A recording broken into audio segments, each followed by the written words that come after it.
Hello friends and family! This car is the Datsun 510 Wagon, and this is from their, Satin and Chrome series. Beautiful car. I love this retro look, this, boxy. I believe this is a 72.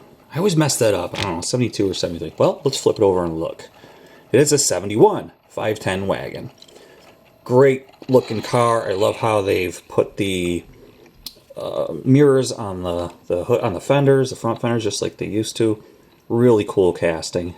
So, I've customized one of these, and it's about time, right? Because I've been saying on my channel, I'm going to start customizing and doing all this stuff, so stay tuned. So I have one. And the reason why it took me so long is because, well, there was a lot of trial and error. And I have it in this little container here. There was a lot of trial and error. And what I mean by that is like paint. It's been a long time since I've done this stuff. I mean, I was a little kid when I would do this stuff with my testers paints and, hand paint them with a paintbrush. But because I'm older, I gotta make this stuff look better. Now, there is a flaw on this car that really bugs me. But for now, let's go ahead and set it down. So we've got our before. And then we've got our after. Let me move this back a little bit. What do you think, guys? I just love this vintage retro Apple computer incorporated look from their old race teams that they used to have. These are the way these stickers used to look on their cars when they'd race. And this was before they were called Mac. I believe, okay? So, it was just an Apple computer. It wasn't a Macintosh or anything like that. So I bought these online, these decals here. These are Waterslide decals, and it's been a long time since I've done any Waterslide decals. They were pretty simple. There's just a couple flaws on when it comes around here to the back. Let me take this off. Just where it says computer on the C, I messed up a little bit when I was pushing it around. It kind of wore off. But I think it's kind of cool. It kind of gives it a little worn appearance, not so brand new. Made some exhaust pipes here, dual exhaust, and you're probably saying, well, that car only had a 4-cylinder. Well, this car's been modified. Let's pretend that it had a V6 put underneath it out of a Grand National. That's what I'm thinking. So we have some genuine dual exhaust here. I actually beveled out the tips, so it's got like a cone sort of look. Of course, the base was this green color. I guess it's goldish green. Again, guys, colorblind, so if I'm messing that up, sorry. But I do know that this interior is like chrome gold wheels, which I think these look great. The problem is that it, didn't fit what I was going to do. When you customize something, you got to make it, your own. These wheels I got from Greenlight, and they were pretty. The Greenlight stuff is awesome.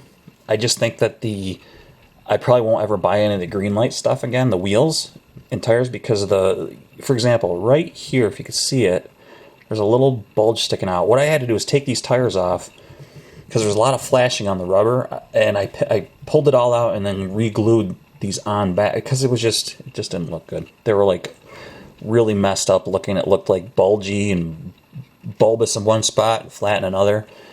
But as far as, now I just put the Waterslide decals on. This is a little crooked.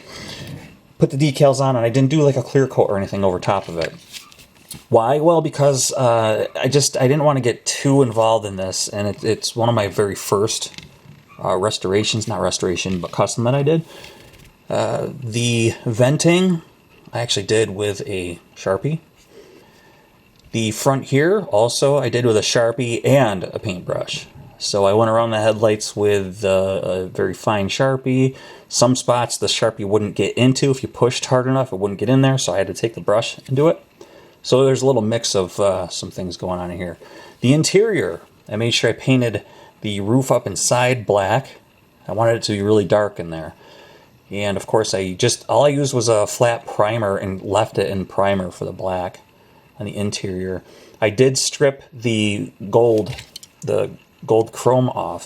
And let me show you guys real quick what I use for that. There's a lot of things going around on what to use. And what is it? The caustic, not acid, but You know what I'm talking about. But I found this stuff right here. Mr. Plumber drain opener. And I looked at the active ingredients on here, and it's exactly what you want. This sodium hypochlorite, sodium hydroxide. Those are the ingredients you want that won't damage plastic. You know, it won't eat away your plastic, but it will eat away that gold chrome or any silver chroming on plastic. So I have in here, this engine was gold. Now it seems the gold takes a little longer than the chrome stuff, but I gotta tell you, when I put this, I had another chrome piece, a silver chrome piece. I put it in here, and it was literally, you could see it coming off, just like some of the really strong stuff. You could see it coming off like right away. It took about, I'd say, 2 to like 4 minutes to completely take all the chrome off. It was fantastic.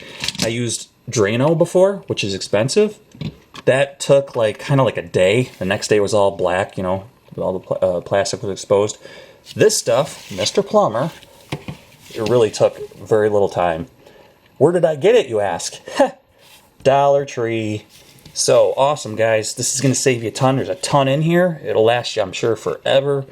And it came from the Dollar Tree. So some money saving tips. All you need is this stuff. You know, I was going to get some caustic, you know, the powder stuff and do it that way. And when I was at the dollar store, I was like, well, what do I got to lose? $1? If not, I'll pour it down my drain. So that stuff works, guys. So I'm going to go over really quick what I did to this car again. Just the green light wheels. I think I might, no, I didn't thin this out or anything like that. I left it pretty stock with the exception of these pipes. And, well, of course, the paint job. Now the flaw, it's right there, guys. There's like a little pit. And I took a brush of some testers and tried to paint it and fill it in, and it just made it blotchy and didn't fill it in. So rather than strip it and all that stuff, I just left it. So I'm going to go ahead and make it so that you guys can comment on this, okay? And hopefully you guys like it. And I've got a lot more coming. So I really appreciate you watching. I do have some other things in the works. A lot, actually. What I've done is like this sort of conveyor belt, you know, strip, and you know, I've got like, you know, 5 cars in the making. So there will be a lot more of that stuff coming. And again, I really appreciate these. I've got a few new subscribers, not a lot, but I'm just hoping to get more. And I appreciate any subscriptions that I get. Thanks again, guys. Thanks for watching. And I really appreciate your time. And see you soon with my next video. Take care.